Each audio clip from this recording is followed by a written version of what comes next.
It's an interesting time. It's constant ups and downs. That's just what the market is. And so if you're looking at the news all the time and maybe you're more prone to it or you're more active in the stock market, you see what's happening out there, it creates a lot of fear.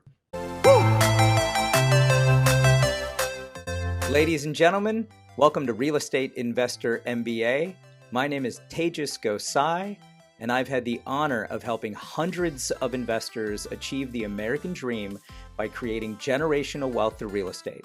I've spent the past few years interviewing the most knowledgeable experts I could find in the business to cut your learning time and conquer the hardest subjects in the game.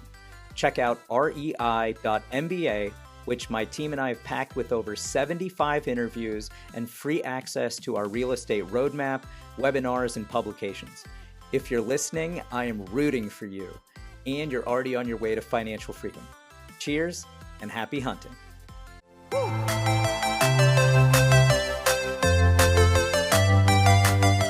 We have Jason with us today. This is take two. Jason, I apologize for the last production. It didn't make it.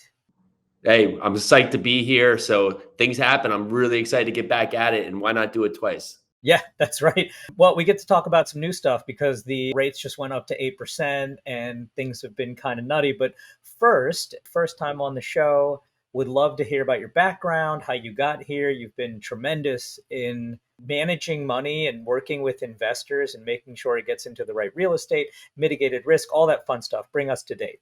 Yeah, sure. So, I was born and raised in New Jersey. I went and lived into New York City. When I moved into New York City, I came out of school with a finance degree, but went a pretty non-traditional path over into the hospitality industry. So I started managing bars and restaurants, ended up owning a restaurant, opening and selling a brewery, and then another bar before Hurricane Sandy happened, which was a huge hurricane, happened on the East Coast, decimated a ton of homes. And my dad, this was right in early 2011, 2012, has a business that he just retired from that lift and moves houses.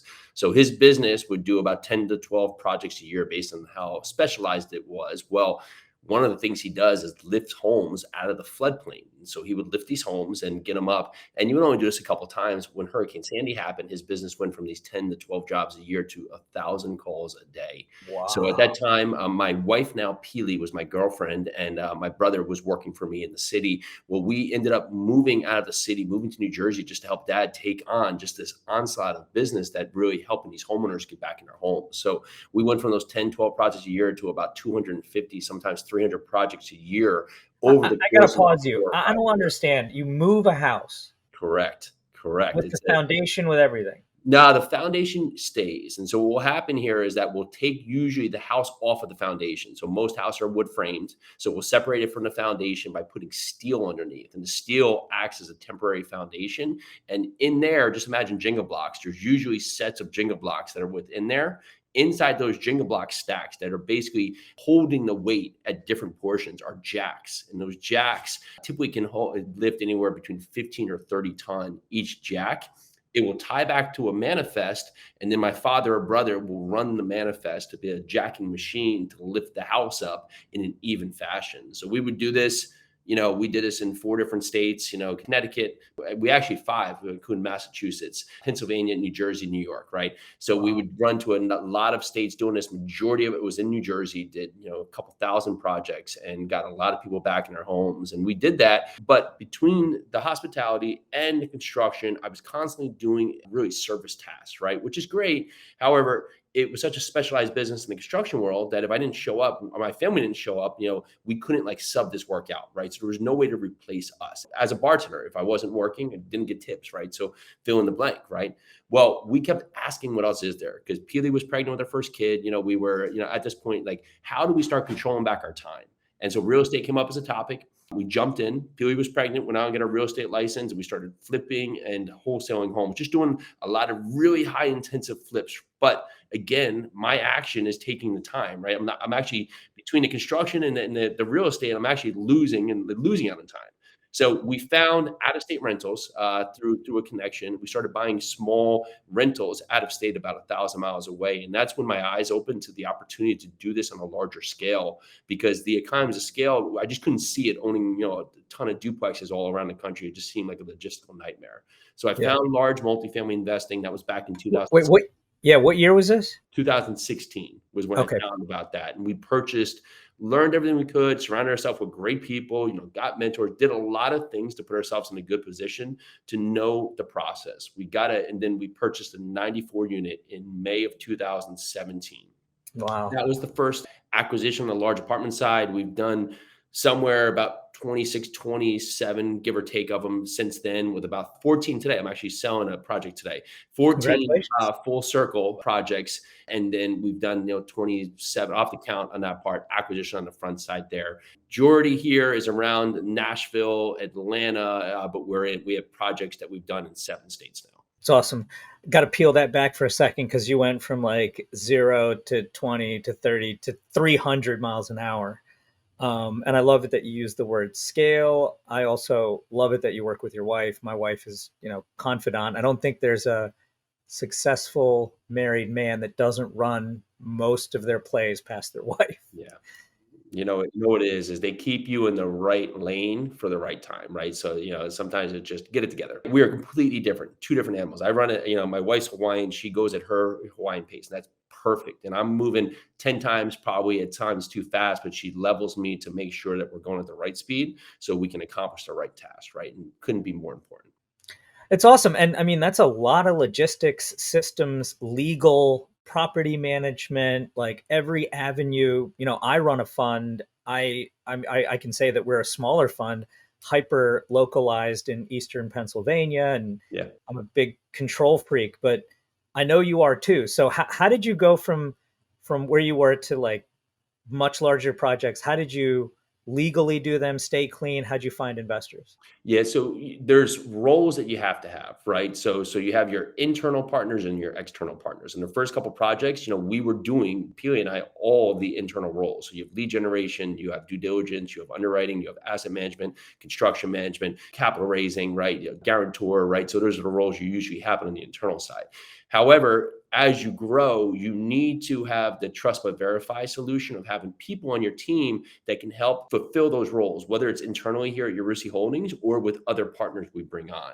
Mhm. But on the other side, there's the external roles, right? You're typically going to have your transaction, right? So you're going to title company, you're going to have your lawyer, where some states might be a transaction lawyer. And so we'll typically, if we're closing in a state, right, we're going to use the transaction lawyer in that state. Title can be in many different states. And then we'll use a syndication lawyer, make sure for the security approach, we're putting out the right paperwork for the investment. Typically, we have two different ones, one's in California, one's in Texas, right? Just depending on the need for that. So we're making sure we have those. Then you have your insurance partners. Of course, you're going to have your brokers. You'll have typically a cost segregation group as well. It could be another ancillary partners. Then you may have a GC or your other contractors, and you have your property managers. Now, property managers serve, we manage some in-house here. Typically, it's the middle tier ones that we do not find great property management resources to, but the larger ones will typically use third-party management companies that are in the geographic area. So here we're in just south of Nashville in Murfreesboro. I have a management company here that has, close to 4,000 units, all targeted in this area. Great resource, great company. They're going to do it better than me. So I would be getting in the way if I was trying to take that off. And if I was trying to do that role, then I would be taking away a role that they're great at, but I'd also be limiting what I could accomplish on the other side. Right. Right. Awesome. And I'm happy this podcast is transcribed. That was a lot of good meat for somebody who doesn't know real estate to just hear those words and be able to go look them up. But let me take a step back. So, your first big 95 unit, that was the major jump. So, in that one, is that the first time you went the legal route, had to put all those pieces together and create the vehicle to pull it off? From a syndication of offering, we did a 506B, was family and friends. So the first time on that side, us doing that process, that is correct. So So, we handle it. what if I never heard of that 506 term? Can you explain that and Sure. why it's good? So there's a Reg D offering, right? So this is, we're offering a security, but it's an exemption from having to go out there and do the full offering as if you're going from like a public company or going out there into the stock exchange, right? So this offering allows you to not have the ultimate big backside of which you're presenting. However, you are offering security. So you'll have a syndication lawyer who will come through. There's a number of them, but the ones you'll hear the most is a 506B and a 506C. They both are raises where you're raising separate amounts. However, the investors that you can have as part of the process are different between both. The 506C You can have as many accredited investors as you want, and you can have 35 non-accredited or sophisticated investors, right? However, you have to know them. They have to be someone that you've had a pre-existing relationship with, right? So family and friends, right? Typically not part. However, the accredited fashion is that they have to meet either a net worth of $1 million without their home. A couple of the others is they make $200,000 a year or $300,000 a year married for the last 2 years. There's a few others in there. But on the other side of it, you have the 506C. This has to just be accredited investors. But if I was to do a 506C raise, I could be doing it on this call right now and presenting an opportunity because you can go out there to the universe. It's awesome. Thank you. Thank you. So funded that project, kept moving. And can you tell me some of the numbers for the next ones that you did beyond that 95 unit? Sure. So that was the first one, and you're giving us more credit. It was 94, so we didn't get the extra one yet. So we had to jump out there. So it was a 94 unit, great project. And we did that project, and we didn't do another one for almost a year. Right. A lot of this was that I was still busy with construction, but I wanted to make sure that I had the game plan. Plan's not right. It's like you can't just put the plan and keep doing the plan if the plan's not right. So really dialed in to make sure that we were doing the right steps, doing the process, knew what we were doing, making sure when we implemented something, it would really pay off. And what happened is that we did great. We I think in the first year we did like 65 of the 94 units we turned. We refied at month 13, and we're able to return about 75% of capital, I think, at that time. And we sold it at month 24 for like over a 2x return for investors. So it was a massive. Incredible. It was a great one, right? So a great project, and we really we're in a good place to make that one happen. But a lot of things with the property gave us a lot of the confidence to be able to go there and rinse and repeat. So then all those investors are like, hey, I love you for what you just did. Where's the next one? 100%. Yeah. So we did another 48 unit, 58 unit comes to mind. We had an 80 unit after that, and then a 65 and a 32. The smaller ones were in and around Louisville because we were really starting there. That was the first market we went to. And we had a property management where we could run all together. We were almost running them as a combination of properties here to give us the economies of scale. Because at a certain number in markets, it's hard to make sense. Like if you have a 4 unit, you can't have like a full-time maintenance guy, right? You just can't afford it. But there's a certain number where it starts making sense. However, 48 units is a little too low, right? You need it, but you can't really afford it. Like the same thing with like a leasing person, like you need it, but it's hard to afford it. But if you get a 48 unit, then I actually got the 58 unit right across the parking lot. Well, now I have 106 units I can mine. And I was able to take, it was a massively large like maintenance shop, but also a laundry room. I was able to basically renovate that whole thing, make it into a very well-sized laundry room, keep the maintenance shop size and make a whole leasing office out of it. Wow. So it worked because then we were able to combine that whole property and run a number of properties out of that office. Brilliant. I love it. Let's get up to date now. So it's a weird time. I love having this podcast to just talk about like how people are getting through it. So you've mastered a lot of things. Now we're in this environment and interest rates, and we both have investors that might be asking some questions. They're like, hey, what's next year looking like? Fill me in with this part of it. How are you today? And what's successful? What's your next place? Yeah, so we've been constantly over the last probably 16 months now buying any project we've been buying. We've been looking to buy with bank financing to the best of our abilities. So 5-year fixed bank financing with a fixed rate, right? May get a year of IO, maybe 18 months, typically amortized over 25. Sometimes you'll get a credit union who will go out to 30, but wow. The back end is very limited on the prepayment penalty. So it may be 1%, at most. Credit unions don't have one, right? So we can get into these projects as long as it can pencil out. And if times stay relatively high over the next 2-3 years, well, we're locked in at a fixed rate, right? So it's not going to impact it. However, if rates go the opposite way, we're not stuck in maybe an agency loan where if rates go the opposite way, it's going to be tremendously expensive for us to be able to change out of a loan based on the prepayment penalty. That's some beautiful financing. I don't know if anyone else has access to that. That's pretty... Well, in terms of that, a 5-year fix and over 25? I mean, 25-year AM, 30-year AM, I think is kind of nuts. Yeah, the 30s will be an exception on credit line. I had one, I think we did it December that we did, but it was a relatively new construction. So they were making from the credit union. The banks are typically going to be 5. We do have one commercial that's a 5 and 20-year AM, but you can typically find your way into a 5 and 25. They usually crush you with prepayment penalties, though. How are you? The banks usually would be good. We acquired one recently where we were able to acquire a loan on a Freddie, but at the same time, we're selling a land deal. That was a 5 year. And sometimes it might be a 3-2-1, but typically you'll get a 2-1 or a 1. Say it's a $10 million loan, right? So 1% off that, or 3% off that, $300,000. Where if you were to back in that $10 million deal and have an agency loan, depending on where rates go, I mean, it could be 3 times that. Right. And Right. so you look at your exposure, at least going in what you are in the back end. Right. So you have predictability. Now, could it go against you? Absolutely. But certainty is better at this time Yeah. than to have the open exposure of not knowing where you go. And it also gives me the ability to look into the future and say, okay, what can we do? Right. What can we do in the future? Well, it's going to cost me $200,000 in year 3 to either refinance or sell. Right. Okay. So I know. So that's got to be my metrics that I have to take into account today, that as we go forward, I can continue to forecast how the project is doing. Love it. Love that. So you're doing that now. You're still penciling some deals. You're moving forward. It's tough. Loan assumptions are actually making a lot more sense right now. Right. So we actually were able to buy this 32 unit here right in town. And we acquired that project with the loan balance was like 3.2 million and the purchase price was right about 4.1. So we get, so we're 4.2. Right. So we got a really attractive deal based on some of our other projects here in town. And the rate's 3.2 right now. So that made sense. But if you look at what was Yeah. happening, like, I don't know, 15 months ago, 16 months ago, because of the elevated pricing, people had locked themselves in the loans where the loans were 6 and 7%. You're like, hey, I need you to Yeah. assume this loan, but at the same time, you get a 5 and a 4% loan. You're like, it just doesn't make sense. Yeah. But you look at that today, you're like, oh, I can get into a 6% loan today, and it might make sense. Yeah. I love it that you're saying that. That's a bit motivating because there's just so much crap out there and a lot of people are scared. And then even the folks that I respect a lot in real estate are kind of listening to too much of the noise and not looking at the historical data.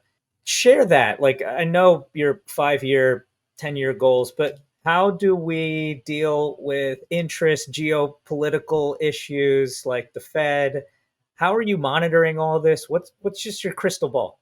Yeah, it's try not to be too widespread because the details, right? The devil's in the details, right? And so if you can stay really particular to a market, the market's going to react in a different fashion in the entire country, right? So like if it says like we're in a recession, like the entire country doesn't just jump to a recession, right? Certain markets are either going to be much more dramatically affected, or you're going to have other markets that may just have a little blip, right? And not only is that going to be a blip, it might not happen for another 12, 18, 24 months, right? So just understanding how your market's reacting, the drivers are going to keep your market really strong, right? Are people continue to come here? Are employers continue to come here? Are there a lot of diversity in employment options, right? How is the market reacting just on what you see as just the energy, the path of progress, right? So if you can pick anywhere you are, you're in Eastern PA, right? So if you're looking at some of those markets there, like the Eastons or, the Bethlehems, like what's happening there, right? Or if I look at where I'm here in Nashville, right? I may want to look really strong what's happening in Nashville because it's not only in the market, but it's also in the sub-market. Nashville has like 25,000 units coming online in the next couple of years. It's a ton, Wow. but they're more segregated to certain sub-markets of Nashville. It's not overreaching to some of the other areas that are out. Like where I sit, 25, 35, depending where you are from Nashville in Murfreesboro, there's still a ton of energy here. You're still lease really strong, still getting good lease rates, and the city's continuing to grow. So it gives a lot of energy why this market is, even if we have a dip, it's going to be moderate where it's not going to get killed like you might be in some of these other tertiary markets. So, we don't really do pretty outlier markets, but that's one thing I'd really stand off to right now. If it's some random market you found, you have to ask, like, why are people going to continue to come here and who's going to want to buy this from me in the future? That's the big quandary. Who's going to buy in the future? Yep. What's the number going to be? What's the environment going to be? So you're sticking in your markets. Can you mention those again? Really, if everything goes, it's always going to be Nashville. I like Mhm. Nashville a lot. And Nashville also is a very spread market, but we go down into Wilson and Williamson and Rutherford counties that's surrounded. So if I look at Nashville, basically to the east, to the south, and to the southeast, that's kind of where our part is. So it's say 35, 40-mile radius is a really good fashion. Think there's a ton of energy continuing to go here. So we really, like, first and foremost, I try not to go anywhere else. We have brought a couple other opportunities in other markets, going fine. But right now with everything, I really want to stay here in our backyard. How about your investors? I'm sure they're from all over the place. What's the temperature? I've gotten some calls that are just Yeah. like, hey, I'm super worried. Is my investment going to be okay? And I mean, it turns into like I have my quarterly report, and I'm sure you do, and all that information. But I'm kind of like sounding it off and telling them what I'm watching, and it's just a lot of what do I want to call it? Like TLC, bedside manner. How about you? How are you dealing with some of these Yeah, issues? and it's well, well deserved, right? So they're investing their money with us, and so they want to understand what's going on. We do monthly updates across the project, and we're always welcome for emails or calls back, right? So they come in, and the calls are going to change many times based on just what they see in the news or what it is, or if they just need more understanding of some of the happenings for the project. Completely welcome out there. It's an interesting time. It's constant ups and downs. That's just what the market is, and so if you're looking at the news all the time and maybe you're more prone to it or you're more active in the stock market, you see what's happening out there, it creates a lot of fear. So Yeah. they're always welcome for those calls just to get a better understanding if they have that. And when we take them, we give them just the clarity of what they need to be able to understand completely where they're at. Yeah, yeah, you're saying that the right way. We're fiduciaries. We got to give a bunch of info. I have been just, maybe this will help or not, but I amped up my newsletters to 3 times a week, Cool. and 2 of them are just podcasts, but like, here's what's good in the market. And it's funny, like we're getting so many hits on just a simple, here's what's good in the market. Here's what's good in the market.